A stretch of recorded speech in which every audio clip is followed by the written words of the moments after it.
जिंदगी दैनिक नवज्योति से जुड़े रहे श्री नरेंद्र चौहान लाजवाब इंसान तो हैं ही, खबर नवीस भी अपनी किस्म के इकलौते हैं। चंद लफ्जों में उनका इजहार करने के लिए इतना ही कहना काफी होगा, ना काऊ से दोस्ती ना काऊ से बैर।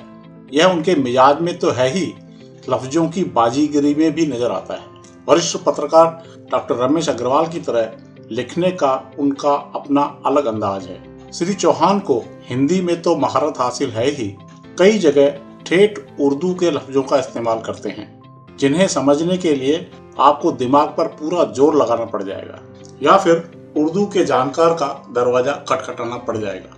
अजमेर में उनके अतिरिक्त दैनिक न्याय से जुड़े रहे श्री अरविंद कौशिक के सटायर व टिटबिट्स उर्दू की चाशनी में ही डूबे हुआ करते थे।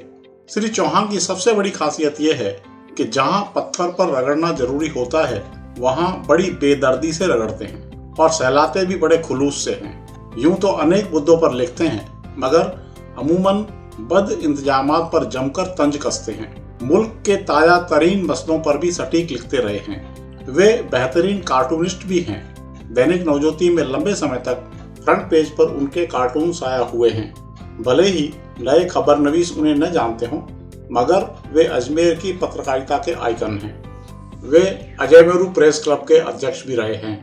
गत दिनों दैनिक नवज्योति के प्रधान संपादक श्री दीनबंधु चौधरी के जीवन पर रचित गौरव ग्रंथ, जिसका संपादन करना मेरी खुशनसीबी थी, में श्री चौहान की कलम से निकले जज्बात की चंद सफ़ें बतौर बानगी पेश हैं। चलो अब कमायतों के दरमियां गलों सी गुफ्तगू करें और देखें कि इस सफर की हिमाकतों के दौर में कैसे कैसे लोग मिले हैं। जुस्तजू हो तो सफर खत्म कहाँ होता है, यूं तो हर मोड़ पर मंजिल का गुमा होता है। तुम्हारे शहर के सारे दिए तो सो गए कब के, हवा से पूछना दहलीज पर ये कौन जलता है। यहाँ तंगी एक कफस है, वहाँ फिक्रे आशियाना, न यहाँ मेरा ठिकाना न वहाँ मेरा ठिकाना। आंखन देखा वह मंजर आज भी मेरे दिलो दिमाग में जेबस्त है।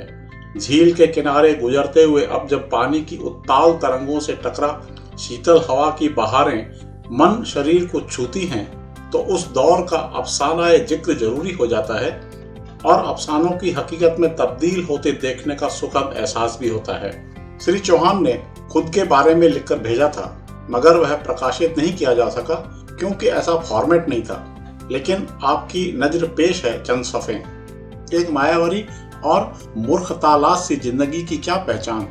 माँ बाप ने नाम दिया, मास्टरों ने पढ़ाया लिखाया और कुछ दिमाग का खोखलापन खत्म किया। कहानियों किस्सों की तिलस्मी तलब नवज्योति के दरवाजे पर ले आई। ड्राइंग के शौक ने सफेद और काली लकीरें खींचने की आदत को परवान चढ़ाया। राजस्थान में पहली बार नवज्योति में रोजाना बड़े राष्ट्रीय रिसालों की तर्ज पर पॉकेट कार्टून छपने शुरू हुए। हेडलाइन थी, यही जिंदगी है, जो अब भी तमुदार है। एक लेखकीय नजर से मामूली इंसान की तकलीफें, राजनेताओं नौकरशाहों की उठापटक, तिकड़मबाजी, जद्दोजहद पर उठकर कलम घसीटी की। नतीजतन अजमेर अपने ही आईने में चकलतान, चिंतन का मंथन, मेरे इर्द गिर्द, रिवर्स गियर, कबीरा खड़ा बाजार में, नजरिया जैसे मामलों में शब्दों को कागज पर उकेरा। चापलूसी और मक्कारी से परहेज ने कई परेशानियों को झेलना भी सिखाया। यह मेरे सच और मेरे झूठ हैं, इसके अलावा दिमाग में कुछ नहीं है। साख गोई की तराजू आपके हाथ में है।